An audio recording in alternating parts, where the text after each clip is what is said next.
And that's why you don't fly above water, boys and girls. Oh, Jesus. Well, it's still on. And it's beeping. Right, I'll take the battery out and save it. I don't know what this lighting is like. It looks a bit weird. Right, even though it's a grim old day outside, I got something cool to show you. It's the Ruko F11 Gim 2. Now this is the flagship drone of Ruko. So let's have a look inside this box and see what's in there. Let's have a look what's in here. Now I have already checked this out and given it a quick fly. So you get a really cool carry case. It's semi-hard material, a lovely handle. I would think that would be semi-waterproof as well. And this is what's inside. Got foam covering for it. The drone itself is a bit of a beast. Look at that. The controller is my favourite part. It just looks beautiful. Watch this now.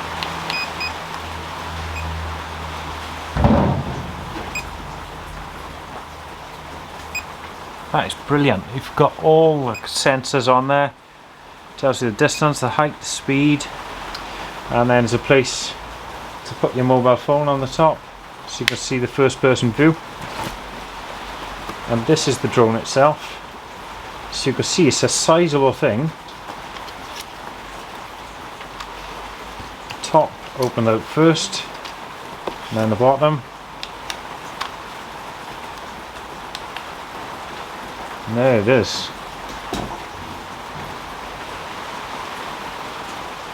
So it's a lovely looking thing, isn't it? And under here, the best part of all,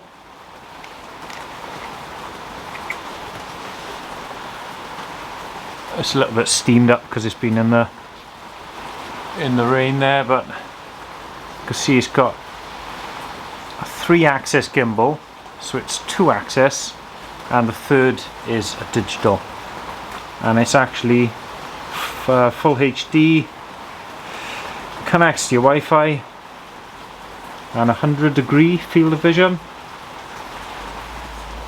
This is your battery pack. It's quite a chunky thing, and my one came with a spare.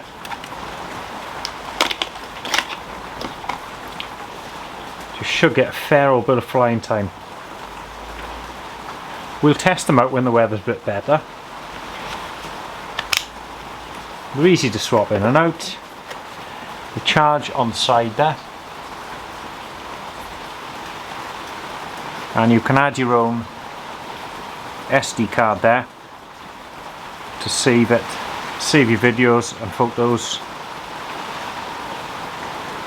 on the go. And even if it loses the Wi-Fi connection to your phone, then it will be stored directly to the card, so you won't lose anything.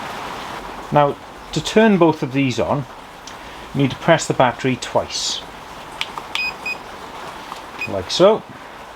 Now come on, and the same with this then. Hold it down until it makes all the beeps, and it will show you this is now connecting to that.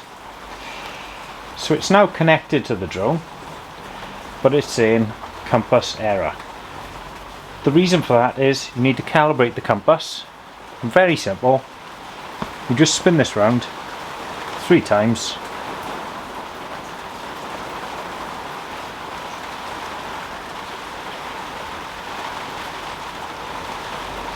and then we spin it round this way.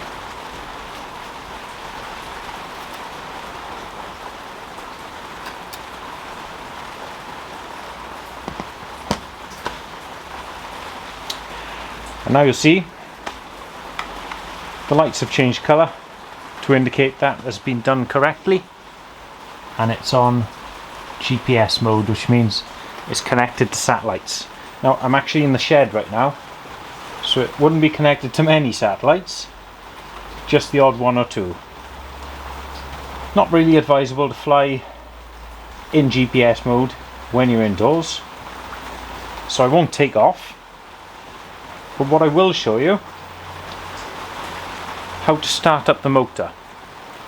So you've got to put these at 5 o'clock and 7 o'clock respectively, so diagonally downwards that way. The app you need for this is Ruko Drone. This is actually the F11 Gim 2, so let's put it on that. Controls. We're using this app. Hello.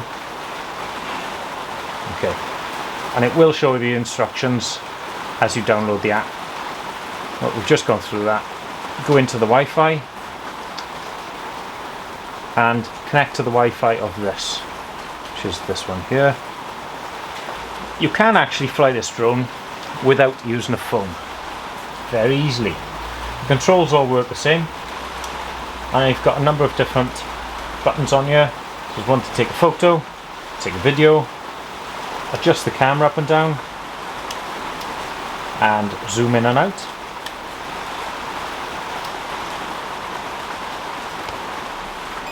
This button here does scare me quite a bit. It's the stop button. Now if you hit that, even if your drone is 1 kilometer in the sky, it will just cut out. I do wish there was like a like a safety thing on that. Let's have a look. Link again. That is quite a dangerous button you don't want to be pressing, you know. This is the way we could change the modes on it, which is just making it go faster and slower. Camera mode would be quite slow speeds, normal, and then sport will be super fast.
That's why you don't fly above water, boys and girls. Oh, Jesus.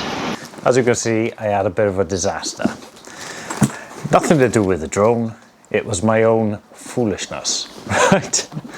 I shouldn't have been flying above that river, and I definitely shouldn't have gone through a blinking thick concrete tunnel. I think it was a combination of the signal dropping out, me panicking, but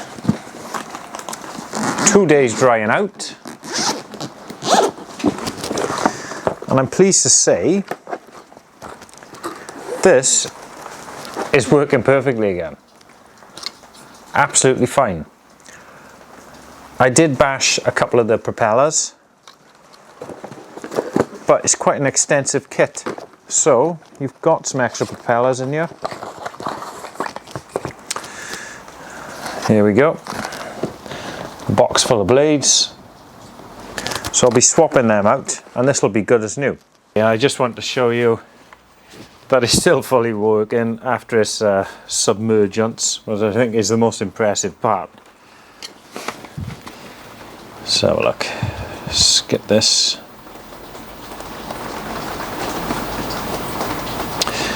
And go. And there it is. Well, hey! There's my little camera setup. Oh, I get to see all the junk in the background, look. Never show that. So, overall, impressed with that. I'm not going to go into the rules and regulations of your country because it's up to you to have a look at that yourself. There's a lot of strange different rules for drones out there. Picture quality very good.